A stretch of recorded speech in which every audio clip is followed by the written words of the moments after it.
That just didn't happen. We just stick in that division. We talk about the Texans and look at the Texans who get this 20-13 win over the Saints.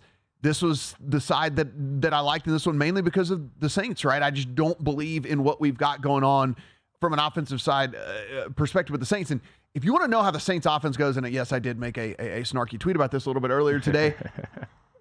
At halftime, Derek Carr had targeted Taysom Hill 7 times for the Saints. Taysom Hill had 7 targets in the first half. He's dynamic of this game. What are we doing here? Like, what? Seriously, you have Michael Thomas and you have Chris Olave and you have Alvin Kamara, and Taysom Hill has 7 targets in the first half. No wonder you score 13. No wonder you only score 3 points in the second half, and no wonder you lose outright to the Texans, who only put up 20 points. I mean, it's the Saints team is absolutely atrocious. This offense is, but they're 3-3, and by the way, that division is still up all for grabs. Atrocious as well. Yeah. Well, okay. I'm not going to let you just completely bash the Saints. They had 430 yards of offense in this game. They outgained the Texans 430 to 297. The problem was they had 3 drives of 9+ plays that ended in a missed field goal or an interception in the red zone. So they moved the ball consistently and then just shot themselves in the foot when they were trying to put points onto the board. But let's talk about Houston, because like Demeco Ryans, we got to give this guy some credit. They are now 3-3. This is a team that I thought was going to be atrocious before the season started. Me too. CJ Stroud's played very well through his first interception in the NFL today. That's pretty darn good when you're 6 games into your NFL career and you're throwing the ball as much as pure whenever you throw your first interception and you get a first down on it because they fumbled it right back to you. So your interception ended up in a first down for your team. And this is one of the teams one of the people we talked about being live in the Coach of the Year market. 15-1 going into today. Right now, the Coach of the Year market isn't up. But when you look at the rest of the schedule, at Panthers versus Bucks, at Bengals versus Cardinals versus Jags versus Broncos, at Jets, at Titans versus Browns, at Titans, at Colts, there's a lot of coin flippy winnable games.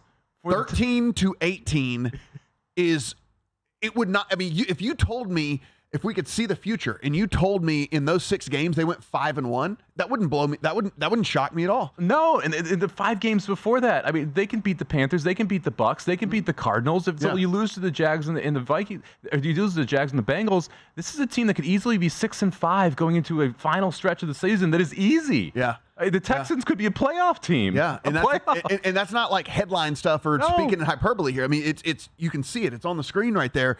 This team's already banked 3 wins. Yeah. And so we're getting a stretch in the final 6 where, again, 5-1 is not out of the realm of possibility with those games. I mean, the Titans by week 15 or in week 17, we might have Will Levis or Malik, because if they've lost all these games, they have no financial tie to Ryan Tannehill. You move on. Like, what's the point in trotting him out there? He's not your future. You got to at least see what you've got in these other guys. And the Broncos are going to be in full tank mode by week 13. Yeah. The Colts aren't going to care about week 18. Yeah. Like, this schedule is gettable. I'm going to be interested to see what number you can get. Texans to make the playoffs, Texans to win the division. Like, all these are in play with how weak that schedule is. And you look at Jacksonville's schedule, they actually have some tough games. They're playing a first-place schedule. So you've got a significantly easier schedule for a coach that's coaching phenomenally. And we saw losses today from San Francisco. We saw losses from Philadelphia.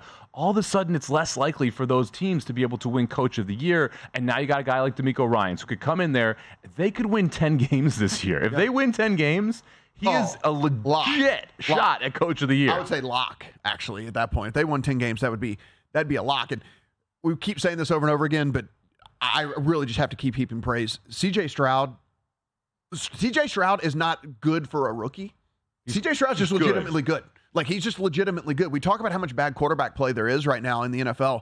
This is not, CJ Stroud's looking really good for a guy that doesn't have much experience. No, he just looks good. Period. End of story. CJ Stroud or Brock Purdy, who you got? I would take Stroud. Woo, boy. I would take Stroud. There's more upside.